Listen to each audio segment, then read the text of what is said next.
My name is Michael Feldman. I'm a captain with the Harrisburg Bureau of Fire and the captain of the dive team. And today is dry suit refamiliarization for all the divers. I've been part of the diving team since its start, which I believe was 2015, 2016. All of us, when we initially started, we went through like every PADI course that we could find, that we could get instruction through. Sure. We now have refined that to emergency response diver, or ERDI. So all the guys are trained up to, and girl is trained up to Emergency Response Diver 1. And then hopefully by the end of this year, we'll get Emergency Response Diver 2 training.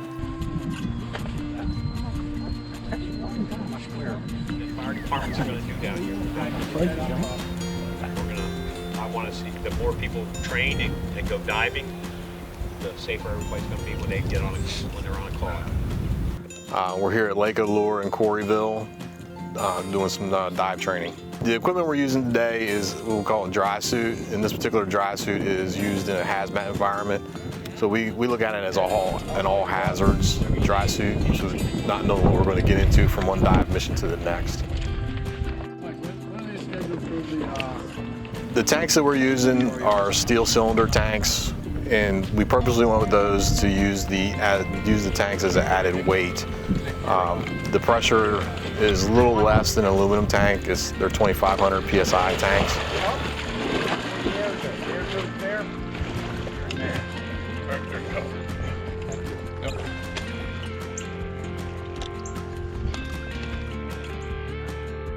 This is a team that we joined, or we came up with.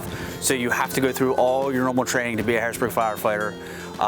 You have to go through all the water rescue classes, that's PA Fish and Boat, and then once you complete those, then you can begin your dive training. Because our objective is originally to save the person, and then we want to be the last resort of actually going to recover the person or evidence in a crime. The purpose of this is to reintroduce the dry suits, get used to the dry suits, take your time, no rush. We have the people here to help us. Take the opportunity to say, hey, I go under and I can't get my arm, I'm flopping my arm, no air's coming out. Have them readjust you, get comfortable. That's the whole purpose of this. I was taught not to use it. Some of the types of calls we can go out on would be mainly, we'll call recovery.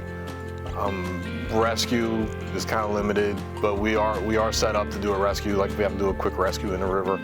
Anything out here, like in a lake or a quarry or on the river, could be a recovery. We could also be used in law enforcement with evidence collection and stuff like that. I think what makes it important and what makes us unique is we are a career department. So not only do we have guys that are off, but we also have individuals that are working. So if somebody needs an immediate response, we could be out the door within minutes from the individuals working. And we have such a large body of water with the river and a few other areas around us that it's good to have it just right there in the Harrisburg area. There is absolutely a very high risk of danger. Obviously, once you go below surface, you're not breathing air, you're breathing your own air. You have equipment malfunction. If we're diving for a vehicle recovery or something, there's entanglements and whatever else. So there is that high level of danger with it. To outfit one diver is roughly about $8,000. Training for one diver is roughly ballpark of about $2,500. So we're making almost a $12,000 investment into one person. Some of that actually comes out of our own pockets, as we call it, the dive starter kit. It's an expensive process, but it's a needed process, and I believe we are used and underutilized and could be used more if people knew more about us.